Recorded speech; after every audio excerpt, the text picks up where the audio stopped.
Ladies and gentlemen, hey, hi, how you doing? Welcome back to the channel. Thank you so much for stopping by. As we know, the Season 2 update for Warzone had a seriously long list of attachment changes and weapon tuning adjustments that were made. As we've discussed in previous videos, while there were so many changes, the meta didn't shift around a ton, but it did open it up to be a little bit more diverse and allowed for even more competition, especially when it comes to the long range meta, anything you want to use in those medium to long range fights. And today I wanted to break down what I consider to be the best long range weapons here in Season 2. So as we break it all down, if you enjoy the video at any point, let me know by dropping a like on it. And of course, if you're new here or if you have not already subscribed, every day I got you covered with all things going on, and about 15,000 new viewers every single day are checking out the videos for the first time. So if that's you and you want to stay up to date with all things going on in COD, this is the place to be. So feel free to subscribe with your notifications turned on. So the first weapon I want to look at is, of course, the Cold War AK. This has been a long range meta, honestly just a general meta weapon for seasons on seasons on seasons now, right? This is one of the more versatile weapons in the game. You could use it up close and as sniper support if you wanted to, but it also still dominates the long range meta and has one of the best TTKs over range in the entire game still. Through the Pacific update all the way till now, this thing is an absolute beast. It does have a little bit more recoil than some would say the Vanguard weapons, but after you learn that pattern, after you get used to it, I mean, this thing is still one of the most dominant weapons in the game. It is a Cold War weapon though, so unfortunately the setup is pretty basic and pretty bland. Groove suppressor and the RPK barrel together are going to give you that best range, velocity, and control there, while also keeping you off the minimap. Of course, because that increased recoil, we got to run the Spetsnaz grip and help out with that some. For the extended mag, you got two different choices, 45 and 60, both work really well. I prefer the 45. Not only does it match with the blueprint more, but it's just a perfect amount of ammo. It doesn't slow you down too much. You can still be relatively aggressive with this. It's good for any squad size, like 45 works just fine. And then of course, we're also going for the axial arms 3 times. Basic Cold War rifle setup that we've been using for so long now, well over a year at this point.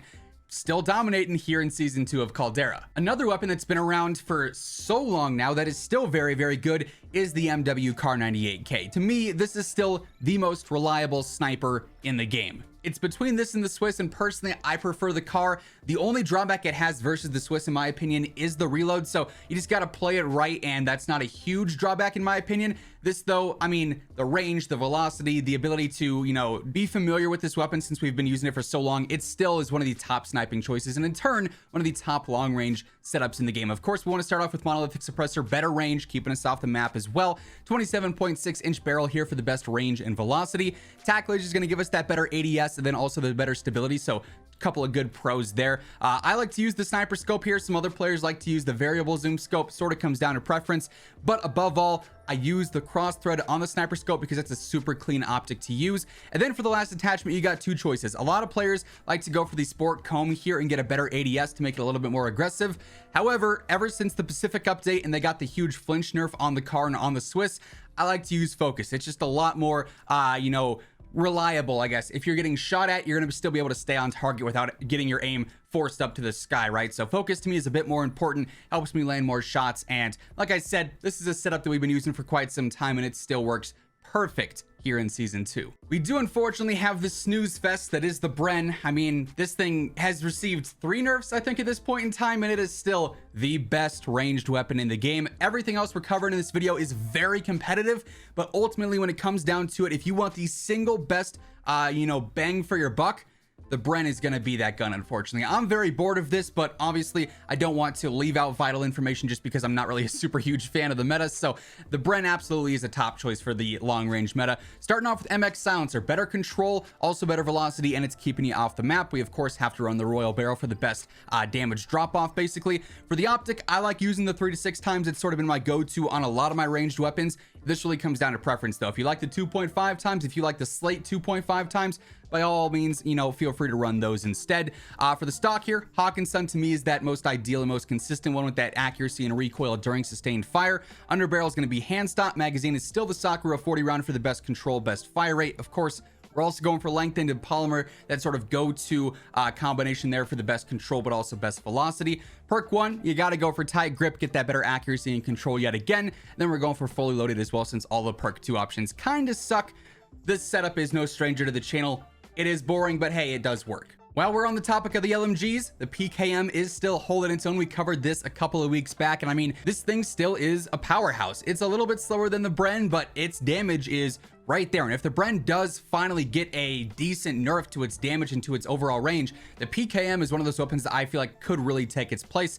Again, because it's an older weapon, MW Cold War, the setup is pretty basic. Monolithic suppressor, either the extended or the heavy barrel. Heavy's not going to have as good of control, but extended's not going to have as good of mobility. So it sort of comes down to what you value more, mobility or control. I prefer the control here for the long range fights, so I go for that. I also go for the snatch grip in this case, better ADS and better control. That's a huge pro to have. For the optic, I like to use the VLK 3 times. As always, we go ahead, we throw on the T-pose reticle for that as well. And then for the final attachment, you can definitely mess around. Personally, I like using the tack laser for the better ADS and stability. Some players might prefer sleight of hand, they might prefer using an extended mag, maybe a stipple grip tape. Sort of comes down to your preference there, but for me, tack laser works just fine. Another one of the Warzone greats is of course the AMAX, and when it comes to the long range meta for Modern Warfare rifles, I feel like this is definitely your best bet. Yeah, the Grau is good, the M4 is good, the M13 is gassed up by so many different players, and it's all right for what it is, but the AMAX still, to me, is that top dog there. It does have a bit more visual recoil, however, the power that this thing offers is just more worth it. If you land your shots, you're gonna fry. The setup here, again, though, is something that we've been very familiar with for quite some time. Zodiac and monolithic suppressor for the best control, range, and velocity. Going for Commando foregrip for even better control. Of course, the VLK 3 times optic yet again. And then also the 45 round mags for that nice, clean, extended mag. The basic setup, and it's still working here even after 2 extra integrations into Warzone. Probably one of my favorite weapons in the game right now, the XM4. This thing's TTK over range I think is a lot better than most people think it is. It's actually very competitive with the Cold War AK, with some of these other long range metas that we've talked about. Pretty easy recoil, and it's got great velocity, obviously, because it is a Cold War weapon. So honestly, this thing is a ton of fun to use. I really do like the XM4. Cold War setup, though, it's going to be that basic copy and paste agency task force. Of course, we're going for field agent. 45 or 60 here, both of these mags work just fine. And then of course the axial arms 3 times yet again.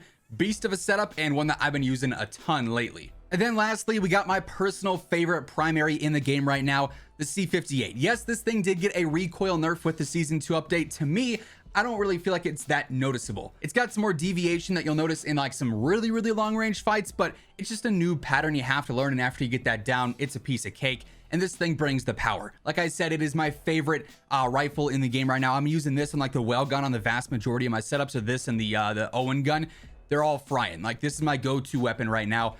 To everyone's surprise, we're using a very unique setup here. Agency task force, field agent, of course the 45 round drum. I actually do specifically prefer this over the 55 to make it a bit more snappy, and the 3 times optic yet again.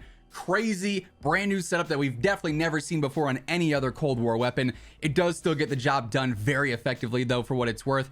And that being said, those are my top long range weapons in the game. LMGs, rifles, and snipers right now are all feeling pretty solid, and that long range meta, especially if the BREN could just receive one decent nerf to really balance it out versus these other guns, is going to be phenomenal. There's going to be so many more competitive guns you can use after that BREN nerf does happen. I still think that's king for the moment, but you got a lot of really good competitive options here. That is going to wrap things up for today, though. Hopefully you enjoyed the video. If you did, let me know by dropping a like on it. And of course, if you're new here or if you have not already subscribed, every day I got you covered with all things going on in COD, news, updates, loadouts, tips. You'll find it all right here. So feel free to subscribe with your notifications turned on.